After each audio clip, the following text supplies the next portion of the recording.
We're here at the Real Estate Roundtable with IPRG, and today we're joined by our new Director of Sales, Matt Dittmeier. Welcome, Matt. Happy to be here. Fired up. Fired up. And also joined by Donald Flaherty and Luke Sproviero. And I'm recording this introduction after we just recorded a conversation. Our plan was to just cut and clip this conversation for social media posts, but it turned out the conversation was pretty good. So we're going to post a somewhat raw version of the conversation, and I hope you enjoy. We have Matt as the sales manager looking to build out any kind of recruitment, really, but mostly associates and building up the associates, getting them trained, accountability, building out like all the missing pieces throughout the market. And we've had some associates that have come in here that have really been phenomenal and they've thrived. And we've had others like the guy just this past week that we had to let go that just wasn't a fit at all. So, what are we looking for in new hires? Let's just say at the associate level. Yeah, to me, I think a lot of the best traits are like the intangible things. I think the number one thing that we're looking for is someone that's hungry, that wants to be here, wants to compete, and wants to win. I think a lot of the questions I'm asking, like new hires and people that are in the door now, is like, why do you actually want to do this, right? Making money, like we all want to make money, but when you're in month 14, you think you're going to get a listing, you don't get a listing, right? What's going to keep you in the seat and drive you to want to win every day? I think that's probably the biggest thing. And then adding on top of that, I think it's grit and mental toughness. I think all these things go hand in hand. Are you willing to suffer through hard things longer than anyone else? Because we know the first 24 months of this business is hard. So you got to be willing to endure it and just keep going, keep the foot on the gas, keep the blinders on, and press forward. Well said. Let me ask you this. So the company's core values. Yeah.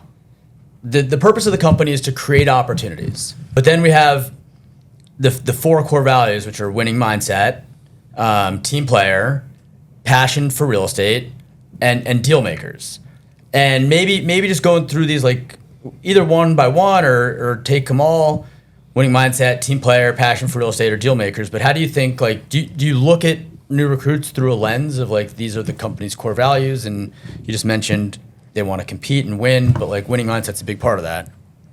Yeah, I think it's looking through all four of them. We need people that actually want to be here and want to win, want to compete, and people we're one team here. So we want people that fit in, right, and get along in the office and just want to, every day they come in, they want to win the meeting, they want to win the deal, they want to win the call. At every stage of the sales cycle, right, they want to win. So I think that's probably the biggest thing for me. Yeah, no, 100%. And how do you think passion plays into that? I think a good example of this, a new guy in Manhattan, right? He thinks about real estate all the time, right? He doesn't clock out at 6 p.m. I know when he's at home, he's thinking about comps, he's thinking about deals, he's thinking about how he could get better. I think you have to be passionate about this. It's not something that you could do from 9 to 5, right? You got to be thinking about it 24/7 if you actually want to do it. Yeah. Yeah. I think there's a certain sense of intensity that comes behind that too. I mean, you can hear it in the way he talks. He's an intense guy. Most of the people that are successful in this business, they have some sort of competitiveness and intensity behind this, where that passion for real estate, they love real estate, but the intensity of just always focusing about it, being obsessed about real estate, thinking about it when you go to bed, right? Thinking about that comp, or I just lost that deal, and kicking yourself every single night, being like, why did I lose that? How did I lose that competitor? Yeah. I think that is a real driving factor that not a lot of people have. It's the it factor that you kind of find out when you start training kids, probably something like that, or something where it's just this stuff oozes out of them and you can feel it. How long did it take after I left last night for you to text me about comps and being like, oh, I can't believe this thing sold for this price? I left 10 minutes ago. Yeah, it's I think everyone's crazy like that. I mean, the winners are. The ones that want to be successful, that are successful, that's what they're like. Don, I like what you have to say there. What do you think about a winning mindset related to success at any point in your career, right? But for associates coming in, mostly guys that are 0 to 3 years in the business, Any thoughts on winning mindset there? Well, I mean, like 1 to 3 years. I mean, I think it starts early, right? Like it starts like when you're growing up. Like obviously, I played sports in college. Matt, you played sports as well. You guys all played sports, right? We all did it. I think it starts at a very early age of like competing and winning, right? And I just from sports, from my background, that's all I know. So coming into this business, I compare it to sports like hand in hand. It's the same thing to me. I tell people all the time, it's not a contact sport. You're not going to see the bruises on you, but mentally you're going to feel it and you're going to be tired. So going back to that winning mindset where you're looking at this business, it's like sports. It's like you're playing a different team every single day. If you don't get on that phone and make phone calls and get in touch with those owners, someone else is, and someone else is beating you. So I always look at a winning mindset as just beating the next person on the field. And that's kind of how I look at it. That's how I've always looked at it. Damn. Matt, you played football. Yeah. And you train in the gym consistently. I feel like you're very regimented and consistent. Are there fundamentals that you picked up from your training in football that relate to real estate investment sales in years 1 to 3? Yeah, 100%. It's like Don said, it's the same exact thing, right? It's being disciplined, being consistent, doing things when you don't want to do them, right? I think a good quote is, I think Mike Tyson said, right? Discipline, it's doing things that you hate to do, but do it like you love it. So, like, there are days you don't want to get on the phone, but, like, if you don't do it, you're not going to win deals. Like, you're saying you want to make money, you want to do deals, right? But your actions aren't really lining up with that. You got to just do the fundamentals consistently over a long enough period of time. You do that year 1 through 3, you do the meetings, you do the proposals, you're pretty much guaranteed to make it, or at least have a very high probability of being successful. Yeah. I mean, how many no's do these kids get? I mean, they get no's all the time. I remember when I first started, it was, I mean, no one knows that better than you two. I mean, I got no's all the time. No's. And the people that have the people that have a winning mindset come out of it on top because they can take the no's, they can handle it, and they can move on. They can kind of brush it off their shoulder. They don't have to take it very personally, and they just get up, they work out, they do the same thing over and over, and they're right back at the phones, and they're like, that's not going to knock me down. I'm going to keep on doing the same thing. Repeat and repeat. I think the winning mindset is honestly the most important thing, or the mindset of just not caring at all. Yeah. Like we've had a number of athletes in here that it didn't work out, right? Where they got some rejection. A lot of the people that have been in this office that are athletes, like D1 athletes, like a big part of their life, college, high school, like they didn't get a lot of no's, right? Like they were big into sports. I'm sure they, socially did very well. And then they get on this phone and they're calling people about their buildings in New York City and they're getting rejected and they take it maybe the wrong way and they can't handle it and then they get afraid of making the calls. Mm-hmm. I think so. That's why mindset's most important. But there's guys in this office, like being one of them, where I don't think he could hear anything on the phones that's gonna like affect him, where he's not gonna like make another call or book another meeting. And I think you can't even think about what people are saying or care.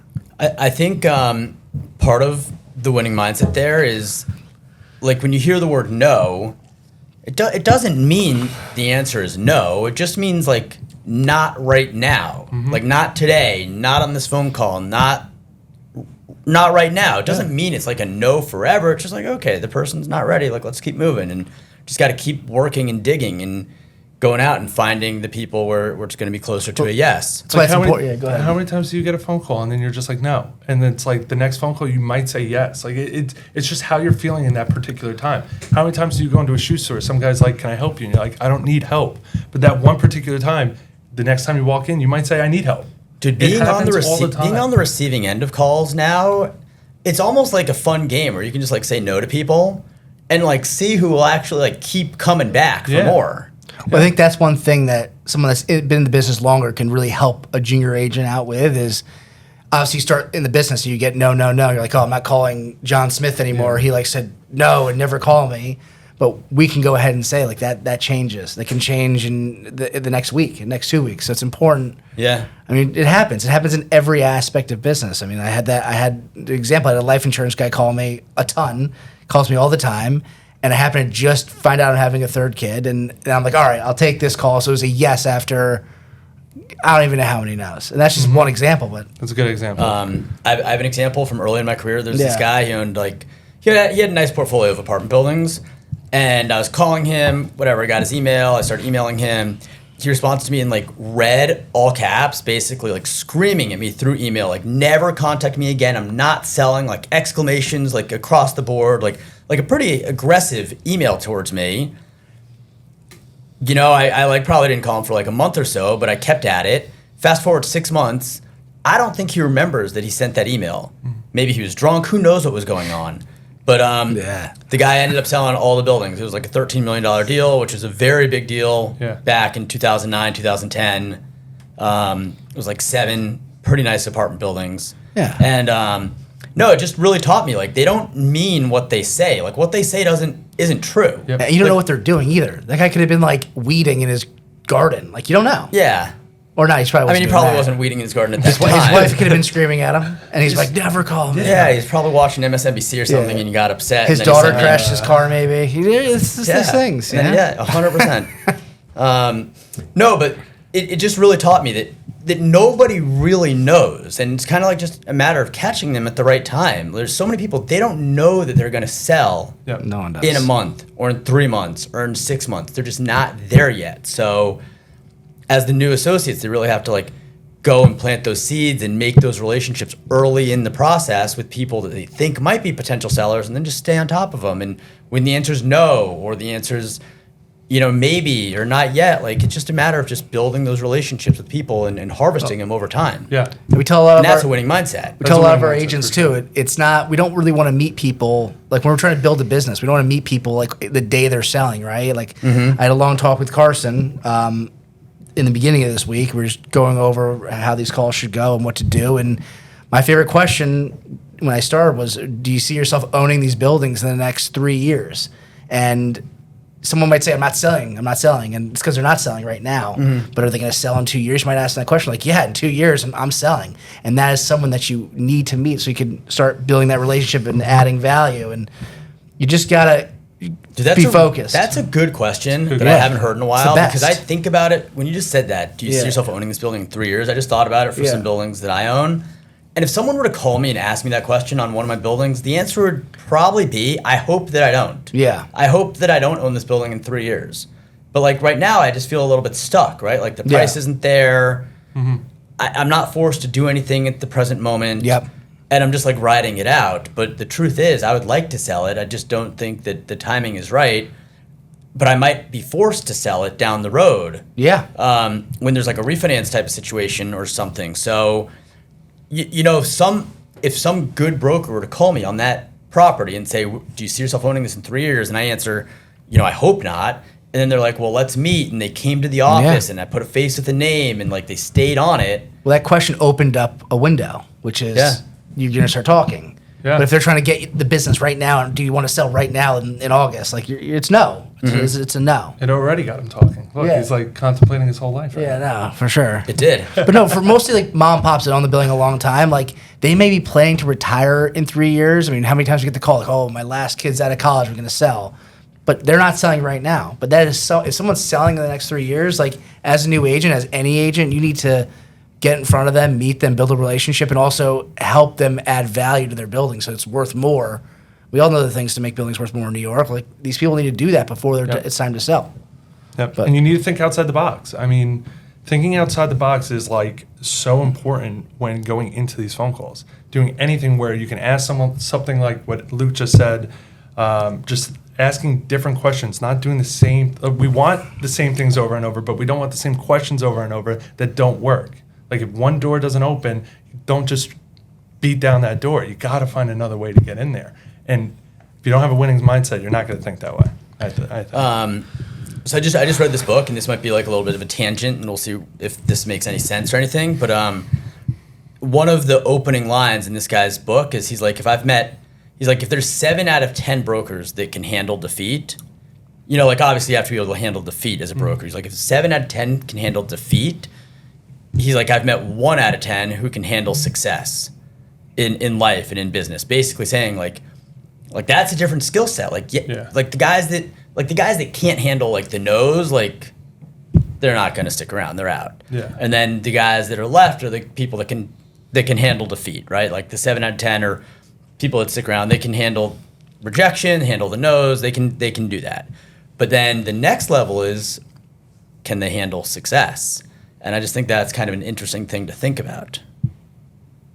When you say that, like when someone starts making money, do they take their foot off the gas, or they, I mean, a lot of different. or they don't things. know how to invest the money? And they're, No, like, I don't losing think, the money I or don't think, overspending I don't think it? it's so much how to invest the money. I think it's more like psychological. Like how are they when they kind of morph from not being successful in life, or like maybe too young, like premature, to like growing into like a more mature version where they are successful, and how do they kind of handle that success when, you know, the money is there, and maybe, you know, maybe people look at the person and like that person's very successful, and like, you know, maybe there's like an ego aspect to it.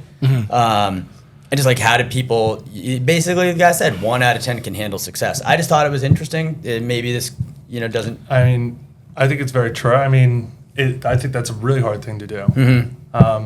I mean, I don't think of myself as very successful, but I think that's like just my own inner mindset of just like, just tell yourself you're not successful, you're not there yet. So you just keep on driving. So you don't like ever, because I'm taking it away of like, you reached your peak and then you're like, take your foot off the gas and then you just crater. Like a lot of times with early brokers, they find success in years 1 through 3. They get it early, they totally take their foot off the pedal, and then they just stop doing what made them successful. 100%. And then they just crater.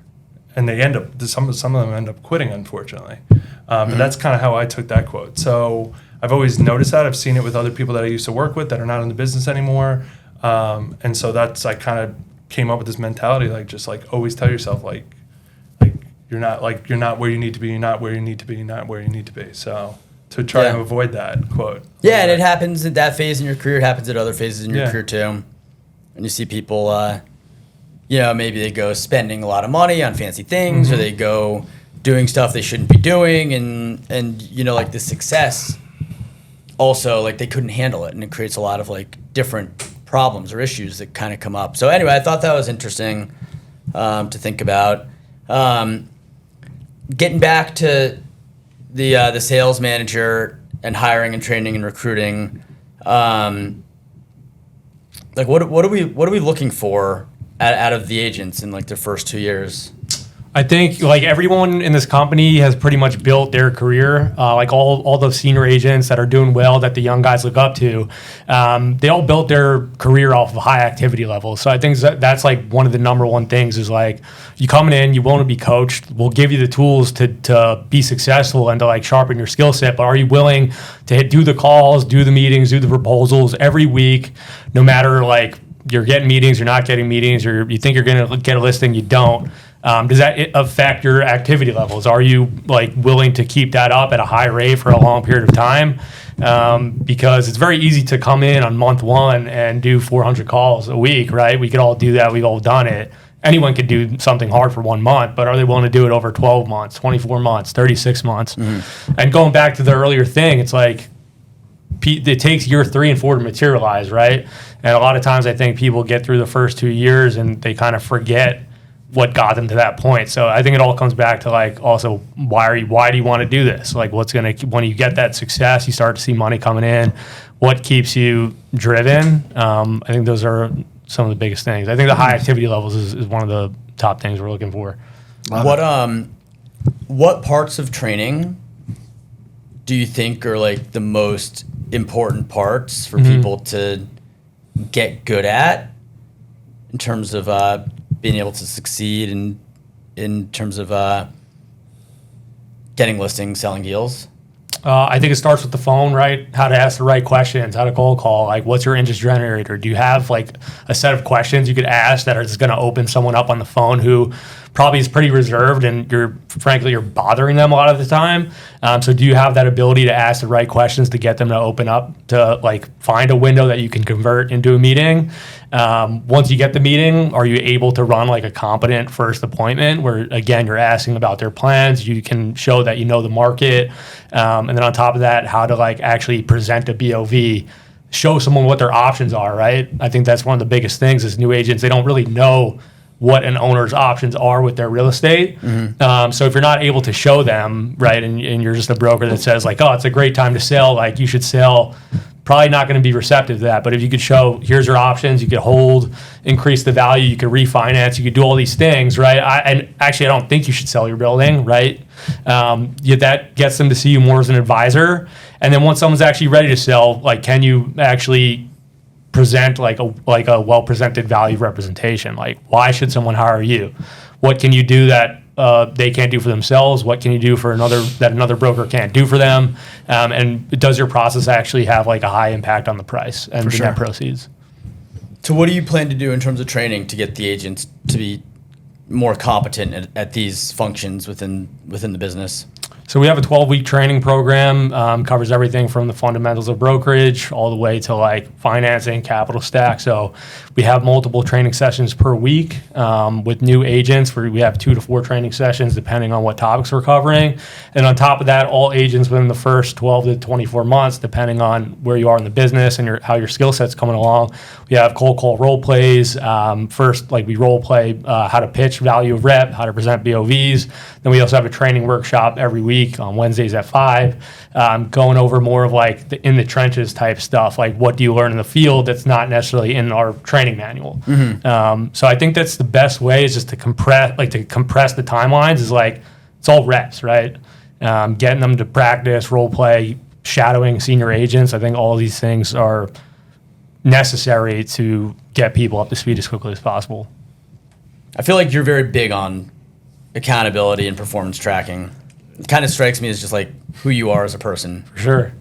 Is that true? Yeah, 100%. I mean, what you don't track, what you don't measure, like you can't improve, right? So how many calls are you making? How many calls does it take to convert to a first meeting? Like if you're making 350 calls and you're getting 0 meetings, then we know we have to improve your cold calling skills, right? If it's just like a volume issue, like it's very easy to pinpoint where an agent needs to like improve to actually make it in this business. So if you're not tracking these things, it's just like you're setting yourself up for failure. Do you think you hold yourself to a high standard in life? Yeah, for sure. I've always been driven. I think it's the athletic background. I just like was always just super hungry. Like when I first started this job, like there was no other option. Like I was not gonna fail at this, like no matter what. And I think that's what it takes. Like I try and like with the young guys coming in, I want to create this culture of like they want to be here, they want to win, they want to hold themselves to high standards, right? One of the things I say in training is like I don't necessarily like goals, I like standards. What's like the minimum you're willing to accept for yourself? Because there's no goals, like there's no intention behind them, right? I'd like to make more money. It's like no, I refuse to make less than this amount of money. I refuse to do this like amount of proposals. Like it just totally reframes like the mindset, and I think it's just a game changer. And how you attack the goals business. are meant to be so like they have lofty goals. Yeah, It's like yeah. oh, and then they don't. You always hate that. Yeah, they're you always lofty had a problem goals. with it. But if you ask them like, at what number, if you don't hit it, are you just gonna be like not okay with your life? That's the better question. Because if we get them to that point, Yeah, you're focusing on the low end then. I know, but they're focused on the high end that they're hitting. I mean, that's my issue. I mean, this doesn't have to be part of this, but that's No, it probably won't be. I mean, it's a huge issue, right? Like with these new guys, like we go in, we sit with them, they're like, oh, I'm gonna do X, and they don't even fucking smell that. They don't Yeah. they don't even know what it means. Like that's Yeah. the thing. Like it's like they don't put time and attention into it. Now, maybe with this different approach, they will. But that's always been my. If they're issue like, okay, too. if you don't hit X, like, don't come in here. That whatever. We'll get it, but that's a good point. I like where your head's at. It's a good clip. So why do you have like this high standard? Like where does this come from in your life? Like the standard that you hold to yourself, and how did that play out in terms of like brokerage?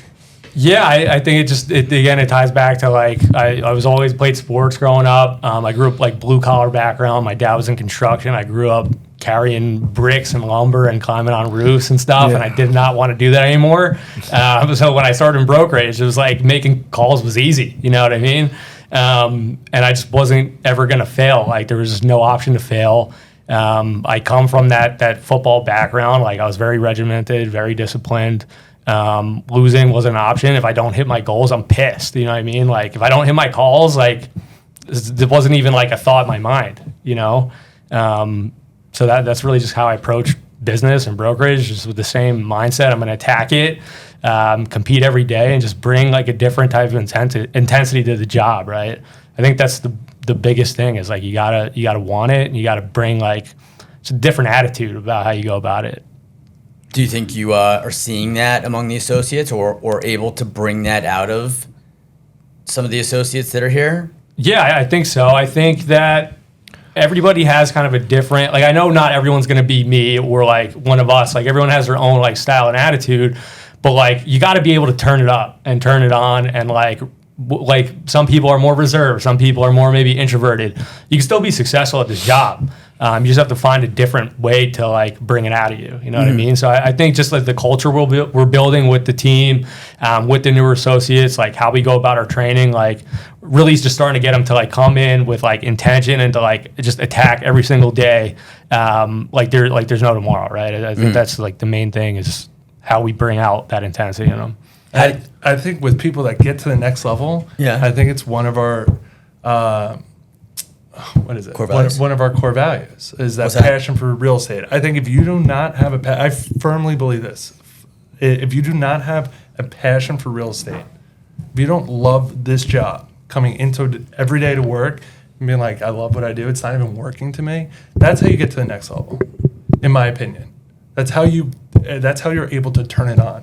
When you really love this job, you love real estate, everything about it, you love it. And you want to invest in it, you want to buy it, you want to own it, like you're obsessed about it. I think that's how you get to the next level. It's a fun game. If you can turn it into a game, where the calls are a game, the proposals are a game, the listings, the closings, the making money, the building the business, the branding, the whole thing is like a game that you're like working to improve on day in and day out. And then obviously you make the commission, you know the market, you're looking to make investments. The whole thing is like a fun game. Yeah, we were talking about it yesterday. I mean, like that in-between stage of this brokerage business of just like when you're waiting around, you're like, is it going to happen? Is it not going to happen? It's like so much fun. But when it happens, you're like, oh, it's all right. It's done. We're moving on.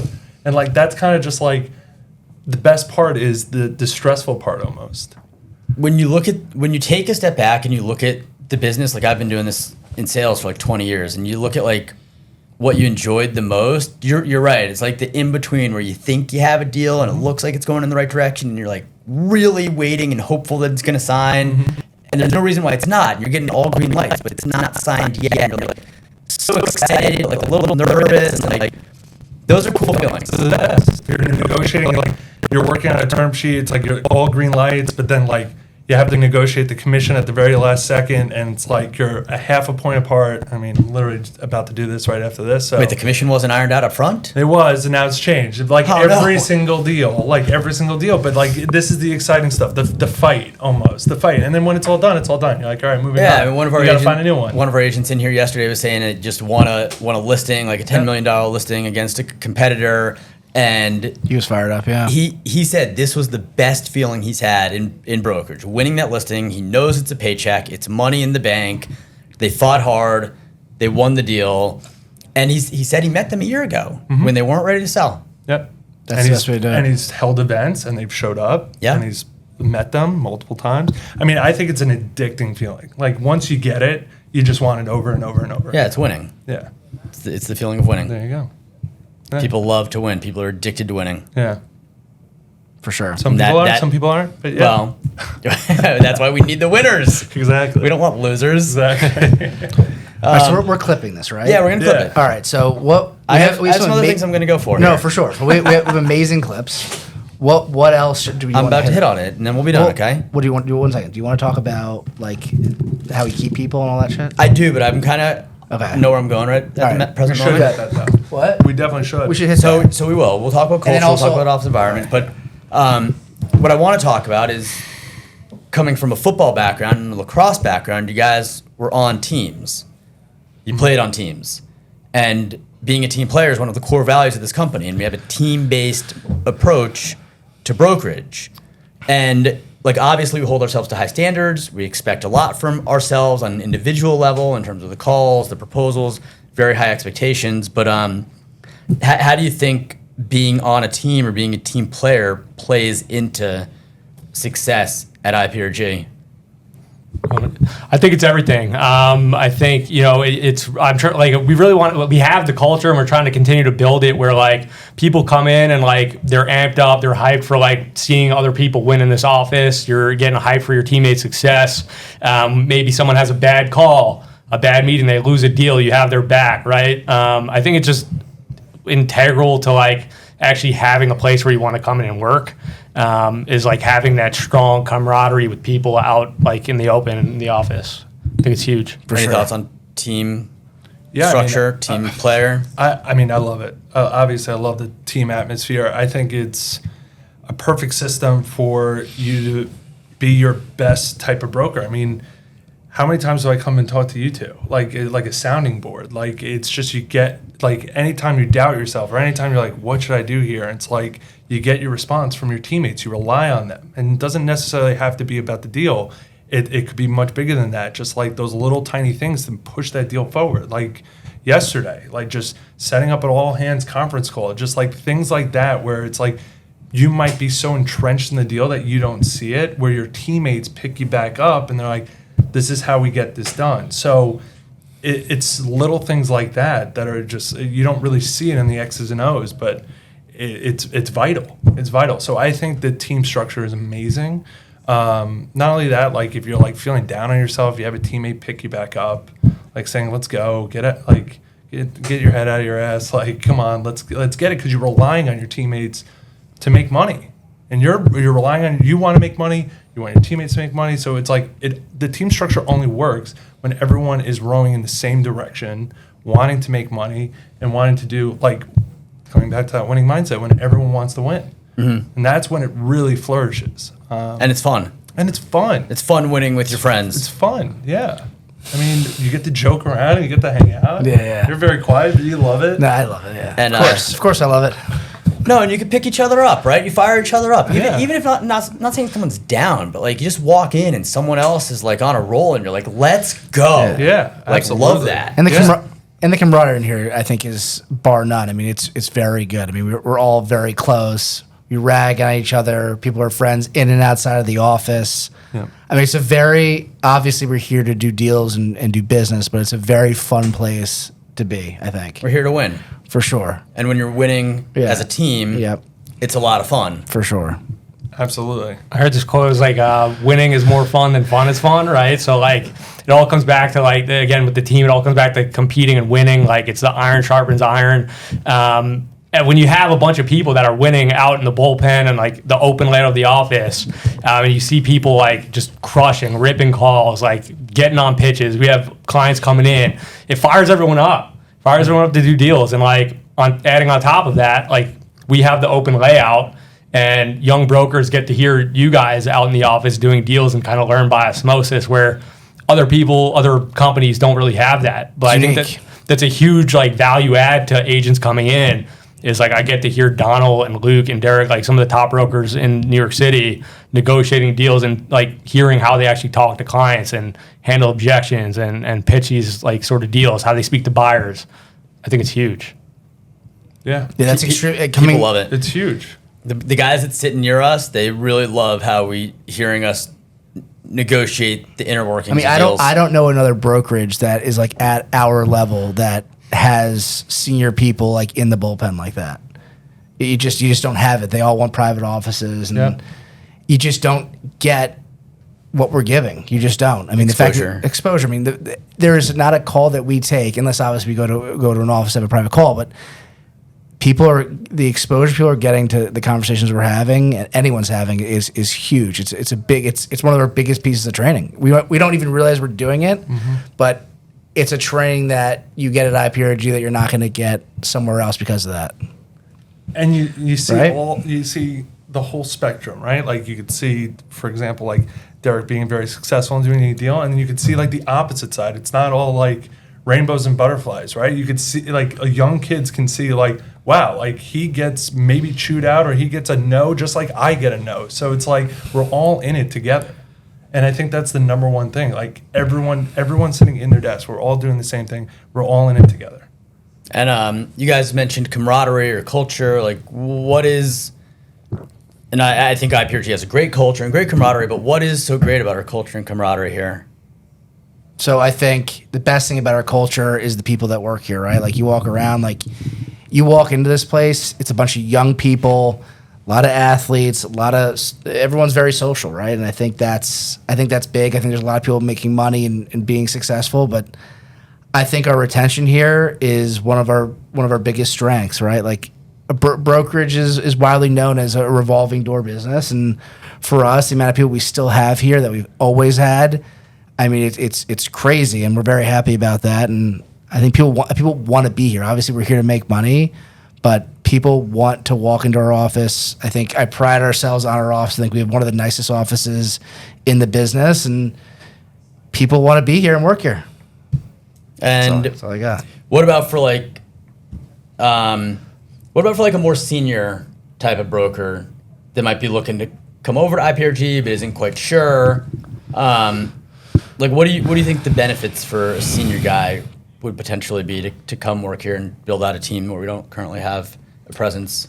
I think the number one thing is like if they're trying to grow their team, like we can handle that support in terms of training, right? If they want to get new agents in the door, we're going to handle all that, get them trained up, get them from 0 to 1 as quickly as possible, and give them the skill set that they need to succeed so that this more senior broker can actually focus on doing deals and revenue producing activities. On top of that, we have a great marketing team and support and financial analysts and stuff that will handle things like putting books together, handling things like the comps and sending those things out. So that way a more senior broker could actually focus on doing as many deals as possible while also building people up on the team that's surrounding them. And also, real quick, to add to that exactly, like obviously we can't get into it too much, but for the right person in the right position, like because of the positions that we're in and how we own this company, we were able to offer unique opportunities that another broker can't for someone that's in a senior position, someone that leads a team, especially in a division that we're just not in, and we've proven that a few times already. So if anyone is looking to do something like that and fill a piece that we just don't have, it's definitely worth reaching out and discussing with us. Mm-hmm.